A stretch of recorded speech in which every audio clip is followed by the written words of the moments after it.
अस्सलाम वालेकुम। उम्मीद है आप सब खैरियत से होंगे। आज की वीडियो है प्रेगनेंसी स्किन केयर के बारे में। प्रेगनेंसी में स्किन पे बहुत सारे चेंजेस आते हैं हार्मोनल चेंजेस की वजह से। कभी एक्नी हो जाती है, किसी को हाइपर पिगमेंटेशन और किसी को ड्राई स्किन के इश्यूज होते हैं। और प्रेगनेंसी में स्किन केयर थोड़ी सी ट्रिकी हो जाती है क्योंकि बहुत सारे स्किन केयर इंग्रेडिएंट्स सेफ नहीं है और बहुत सारे सेफ हैं भी। तो आज की वीडियो है आपको इंग्रेडिएंट्स और प्रोडक्ट्स की पूरी इन्फॉर्मेशन देने के लिए। इंग्रेडिएंट्स इसलिए कि आप खुद से प्रोडक्ट्स भी चूज कर सकें और आप अपनी मौजूदा प्रोडक्ट्स में भी वो इंग्रेडिएंट्स देख सकें। अगर तो वो सेफ इंग्रेडिएंट्स की लिस्ट में आते हैं तो ठीक है, वरना जो मैं अनसेफ इंग्रेडिएंट्स बताऊंगी अगर वो आपकी प्रोडक्ट्स में हैं तो आपको वो अपनी प्रोडक्ट साइट पे करनी होंगी और कुछ नई प्रोडक्ट्स खरीदनी होंगी। सो शुरू करते हैं। सेफ इंग्रेडिएंट्स में सबसे पहले है hyaluronic acid. Hyaluronic acid dehydrated और ड्राई स्किन के लिए बहुत अच्छा है। प्रेगनेंसी में आप इसको बगैर परेशानी के सुबह शाम कभी भी यूज कर सकते हैं। दूसरा सेफ इंग्रेडिएंट है विटामिन सी। विटामिन सी एक ब्राइटनिंग एजेंट भी है, एंटीऑक्सीडेंट भी है। प्रेगनेंसी सेफ है तो आप इसको सुबह भी यूज कर सकते हैं, शाम में भी यूज कर सकते हैं और ये आपकी हाइपर पिगमेंटेशन यानी कि जो मेलास्मा में छाइयां बन रही होती हैं उसके लिए आपको बहुत हेल्प करेगा। तीसरा सेफ इंग्रेडिएंट है azelaic acid. Azelaic acid hyper pigmentation में भी हेल्प करता है और एक्नी को ट्रीट करने में भी। सो एजेलिक एसिड भी सेफ है तो आप इसको सुबह शाम कभी भी यूज कर सकते हैं। Next safe ingredient is niacinamide. जिन लोगों की बहुत ऑयली स्किन है या जिनको ओपन पोर्स के इश्यूज हैं, नियासिनामाइड उनके लिए एक बहुत अच्छा इंग्रेडिएंट है और ये हाइपर पिगमेंटेशन को ठीक करने में भी हेल्प करता है। 5% यूज करें या 10% आपकी मर्जी है। सुबह यूज करें, शाम में करें, जब भी करें। बिल्कुल सेफ इंग्रेडिएंट है और आप इसको बगैर परेशानी के यूज कर सकते हैं। नेक्स्ट सेफ इंग्रेडिएंट है पेप्टाइड्स। पेप्टाइड्स एंटी एजिंग के लिए बहुत अच्छे हैं और हाइपर पिगमेंटेशन के लिए भी। कोलेजन की प्रोडक्शन करवाते हैं और स्किन को यूथफुल रखते हैं, यंग रखते हैं। तो प्रेगनेंसी में जब आप रेटिनॉल जैसी चीजें यूज नहीं कर सकते, पेप्टाइड्स आपके लिए बहुत अच्छा ऑप्शन है। सनस्क्रीन्स की बात करें तो प्रेगनेंसी में आपको केमिकल सनस्क्रीन्स यूज नहीं करने चाहिए। केमिकल सनस्क्रीन्स में जो इंग्रेडिएंट्स हैं वो मैं यहाँ पे मेंशन कर दूंगी। आपने अपने सनस्क्रीन में ये इंग्रेडिएंट्स चेक करने हैं। अगर इनमें से कोई भी इंग्रेडिएंट आपके अभी वाले सनस्क्रीन में है जो आप यूज कर रहे हैं तो आपको वो सनस्क्रीन साइट पे करना होगा और खरीदना होगा कोई मिनरल सनस्क्रीन। मिनरल सनस्क्रीन्स में होते हैं टाइटेनियम डाइऑक्साइड या जिंक ऑक्साइड और क्योंकि वो एक सिर्फ फिजिकल शील्ड बनाते हैं, स्किन में एब्जॉर्ब नहीं होते, तो वो कम्प्लीटली सेफ है। लेकिन इसके अलावा कुछ हाइब्रिड सनस्क्रीन्स भी होते हैं यानी कि जिसमें फिजिकल फिल्टर्स भी हैं और केमिकल फिल्टर्स भी हैं। आपने सिर्फ फिजिकल फिल्टर्स यानी कि जिंक ऑक्साइड और टाइटेनियम डाइऑक्साइड को देख के मुतमईन नहीं हो जाना। आपने केमिकल फिल्टर्स को भी एक दफा चेक करना है उस सनस्क्रीन में और जब आपको इत्मीनान हो जाए कि वो फिल्टर्स इसमें नहीं है तभी आपने वो सनस्क्रीन यूज करना है।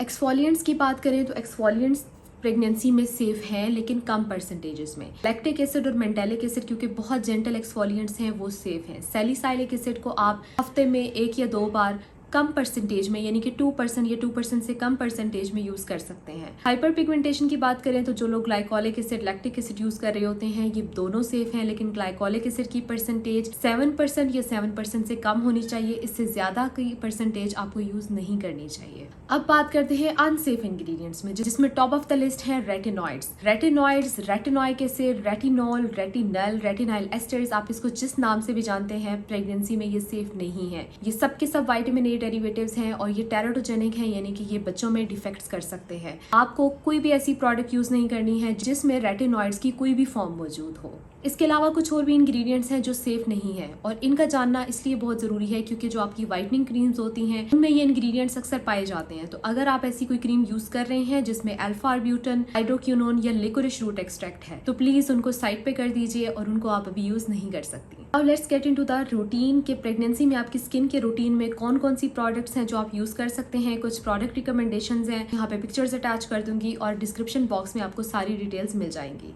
तो बेसिक रूटीन में आपका क्लेंजर, मॉइस्चराइजर और सनस्क्रीन होना चाहिए। सबसे पहले आपको जरूरत है एक किसी जेंटल क्लेंजर की। क्लेंजर्स तकरीबन तमाम के तमाम सेफ ही होते हैं क्योंकि क्लेंजर्स में अगर एक्टिव इंग्रेडिएंट्स हैं भी, एसिड्स हैं भी, तो वो आपके स्किन के साथ उनका कॉन्टेक्ट टाइम बहुत कम होता है, वो पेनिट्रेट नहीं करते। तो क्लेंजर्स में कोई ज्यादा साइंस नहीं है, फिर भी मैं आपको 2-3 ऑप्शंस दे देती हूँ, आप उनमें से चूज कर सकते हैं। तो क्लेंजर में आपके पास जो 3 ऑप्शंस हैं उसमें सबसे पहले है मेटाफिल बाय मैस्टन। इनकी ऑयली स्किन के लिए भी क्लेंजर है और ड्राई स्किन के लिए भी है। आपकी जो भी स्किन टाइप है आप यूज कर सकते हैं। लेकिन अगर आपको बहुत फोमिंग क्लेंजर्स पसंद है, आपकी स्किन बहुत ऑयली है, इस फार्मा का ये ग्रीन टी फेस वॉश है जो आप यूज कर सकते हैं and this is also completely safe. तीसरा ऑप्शन है dermexal by Saffron and this is also pregnancy safe option to be used as a cleanser. इसके बाद बात करते हैं मॉइस्चराइजर्स की। मॉइस्चराइजर्स में एक ऑप्शन है डर्माइव का ऑयल फ्री मॉइस्चराइजर। ये ऑयली स्किन के लिए एक बहुत अच्छा ऑप्शन है।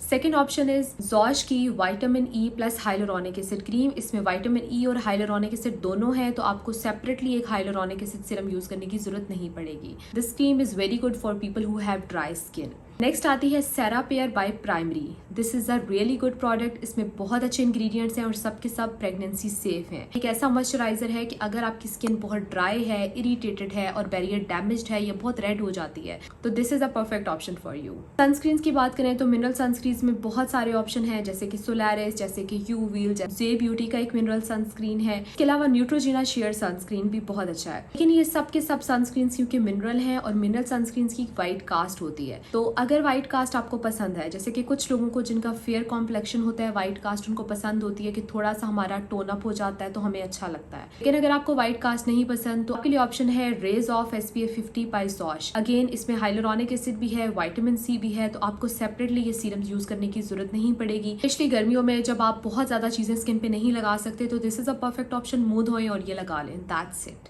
बेसिक चीजें तो हो गई, क्लेंजर, मॉइस्चराइजर और SPF। अब अगर आप अपनी स्किन के रूटीन में अपने मसलों के अकॉर्डिंग कुछ सिरम्स ऐड करना चाहें तो उनके ऑप्शंस भी मैं आपको बता देती हूँ। अगर आप विटामिन सी यूज़ करना चाहें तो बायो1 विटामिन सी सिरम भी है, क्रीम भी है बाय विज लैबोरेटरीज। ये आपकी प्रेफरेंस है कि आप सिरम यूज़ करना चाहें या क्रीम यूज़ करना चाहते हैं। विज लैबोरेटरीज का ही नियासिनामाइड सिरम है, that is a great option. जो लोग नियासिनामाइड यूज़ करना चाहते हैं, जिनको ऑयली स्किन का, ओपन पोर्स के या हाइपर पिगमेंटेशन के इश्यूज हैं। हाइलुरोनिक एसिड की बात करें तो Defidum by Saffron is a great option to be used as your hyaluronic acid serum. अगर आप एजेलिक एसिड यूज करना चाहते हैं तो ये मार्केट में स्किन ऑरेन या एक्नोरेन के नाम से आती है और तमाम फार्मेसीज पे बहुत इजीली अवेलेबल है। आखिर में आते हैं एसिड्स। एसिड्स की बात करें तो एवर्टीन के salicylic acid is a good option और glycolic acid by Wiz laboratories, उसमें परसेंटेजेस हैं डिफरेंट, जिसमें 5% है और 10% है। तो प्रेगनेंसी में जैसे कि हमने बात की कि 7% से कम सेफ है, तो 5% is a good option to be use during pregnancy. So this was all. अगली वीडियो के लिए अगर आपकी कोई सजेशंस हैं तो ज़रूर बताइएगा। Thank you. अल्लाह हाफिज़।